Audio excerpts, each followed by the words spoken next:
A ver, pensemos en esto por un momento. Una literatura sin libros, una poesía que nunca tocó el papel. Así, justo así, es como nacen las primeras historias del Perú. Y hoy vamos a explorar esos cimientos, una historia que comienza mucho antes de que la escritura llegara a los Andes. Para meternos de lleno en la literatura prehispánica, tenemos que arrancar con una pregunta que es, bueno, fundamental. ¿Es posible que exista la literatura si no hay nada escrito? Y la respuesta es un sí rotundo. En el mundo andino, la literatura no nació en el silencio de una página, para nada. Nació en el eco de las voces y se fue pasando a través de cantos, de mitos, de historias que se contaban de unos a otros. Lo que existía antes de la conquista era, de hecho, una tradición oral riquísima. Era como una especie de biblioteca viviente que servía para explicarlo todo. El mundo andino, la relación con la naturaleza, la forma en que se organizaba la sociedad, todo. Ok, entonces, si era una literatura de la voz, ¿cómo funcionaba?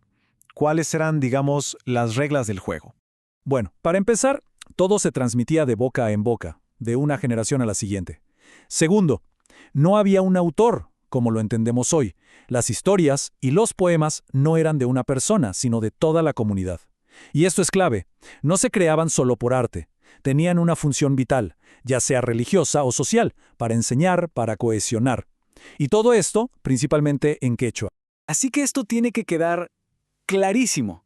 Aunque no estuviera en un libro, por su complejidad, por su belleza y por el peso cultural inmenso que tenía, era literatura, con todas sus letras.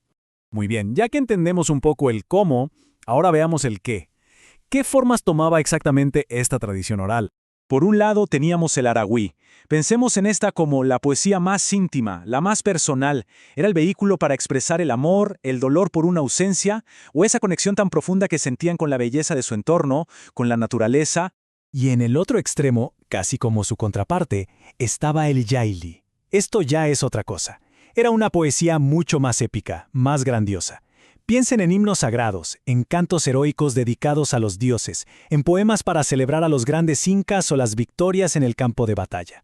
Aquí se ve perfecto las dos grandes ramas de esta tradición. Por un lado, la poesía, con el aragüí para lo personal y el jaili para lo colectivo y sagrado. Y por otro, la narrativa, con sus mitos y leyendas, que servían para explicar los orígenes del mundo, como el famosísimo mito de Manco Cápac y Mama Ocllo, que es, la piedra angular de la cosmovisión inca. Pero esperen, que no todo era poesía y mitos, no. También había espacio para el drama, para el teatro. Y el máximo representante que ha llegado hasta nosotros es la increíble obra Ollantay. La historia de Ollantay es, en el fondo, una historia universal. Es el relato de un héroe que se atreve a desafiar el poder de todo un imperio. ¿Por qué? Por el derecho a amar. Es el eterno conflicto entre el poder y el amor. Y aquí viene un punto que a menudo genera confusión. A ver, el origen de Ollantay, su alma, su esencia, es prehispánica, es oral, transmitida por quién sabe cuántas generaciones.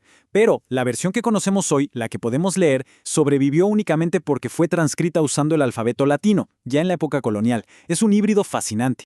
Ok, entonces, con todo esto que hemos visto, ¿cuál es el verdadero legado de este gigantesco mundo oral?